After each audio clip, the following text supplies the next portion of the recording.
Hi అండి, అందరికీ నమస్తే. Welcome to CBH learning channel. ఈరోజు అయితే నేను biology science 10th class AP వాళ్ళకి బ్లూ ప్రింట్ చెప్పబోతున్నానండి. మనకైతే గవర్నమెంట్ రిలీజ్ చేసిన పేపర్ కొద్దిగా కన్ఫ్యూజ్గా ఉంది.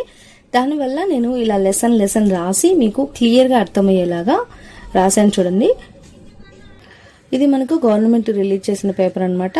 ఇది చదివితే అర్థమవుతుంది, బట్ కానీ కొంచెం కన్ఫ్యూజ్గా ఉంటుంది. కాబట్టి క్లియర్గా ఇలా రాసి మీకు నేను చూపించబోతున్నాను. ఇక్కడ మనకు ఫస్ట్ లెసన్ చూసుకుంటే అంటే 5th లెసన్ కాబట్టి లైఫ్ ప్రాసెస్ లో నుంచి మనకు 1 మార్క్ క్వశ్చన్ అయితే 2 వస్తాయి అనమాట. అలాగే 2 మార్క్స్ అయితే 2 వస్తాయి, 4 మార్క్స్ క్వశ్చన్స్ 2 వస్తాయి, 8 మార్క్స్ క్వశ్చన్ చాయిస్ గా వస్తుంది.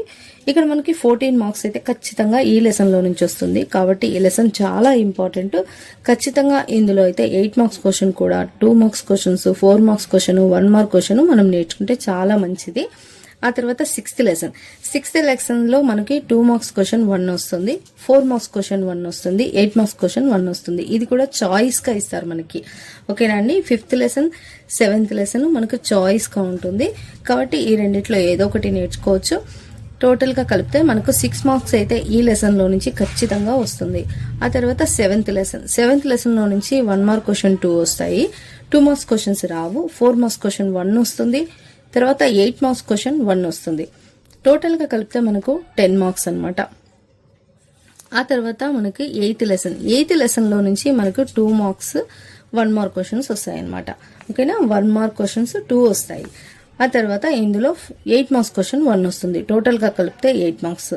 ఆ తర్వాత 13th లెసన్ లో 2 మార్క్స్ క్వశ్చన్స్ 2 వస్తాయి. ఆ తర్వాత 4 మార్క్స్ క్వశ్చన్స్ 2 వస్తాయి. టోటల్ గా మనకైతే 10 మార్క్స్ అయితే ఖచ్చితంగా వస్తాయి. ఇక్కడ కొద్దిగా చాయిస్ ఉంటుంది చూడండి. 4 మార్క్స్ క్వశ్చన్ ఒకటి చాయిస్ గా ఉంటుంది, కానీ మనకైతే 2 క్వశ్చన్స్ అయితే అడిగే ఛాన్సెస్ ఉంటాయంటే ఖచ్చితంగా చదువుకోండి. ఆ తర్వాత నేను మీకు చాయిస్ గా ఏ వస్తాయి అనేది ఎక్స్ప్లెయిన్ చేస్తున్నాం. సెక్షన్ 1 లో నుంచి మనకి 4 సెక్షన్స్ ఉంటాయి కదా. సెక్షన్ 1 లో నుంచి అయితే 6 క్వశ్చన్స్ అయితే ఖచ్చితంగా వస్తాయి, 1 మార్క్ క్వశ్చన్స్, 6 మార్క్స్, 6 1 జా 6. సెక్షన్ 2 లో నుంచి మనకి 2 మార్క్స్ క్వశ్చన్స్ అయితే ఖచ్చితంగా 4 వస్తాయి, 4 2 జా 8. తర్వాత సెక్షన్ 3 లో నుంచి మనకైతే 4 మార్క్స్ క్వశ్చన్స్ 5 ఖచ్చితంగా వస్తాయి, 20 మార్క్స్, 5 4 జా 20. అయితే 12th క్వశ్చన్ లో మనకైతే డ్రాయింగ్ ఇస్తారు కాబట్టి డ్రాయింగ్స్ ఏ అయినా రాయొచ్చు, బి అయినా రాయొచ్చు. మనకి ఇంటర్నల్ చాయిస్ అయితే ఉంటుంది.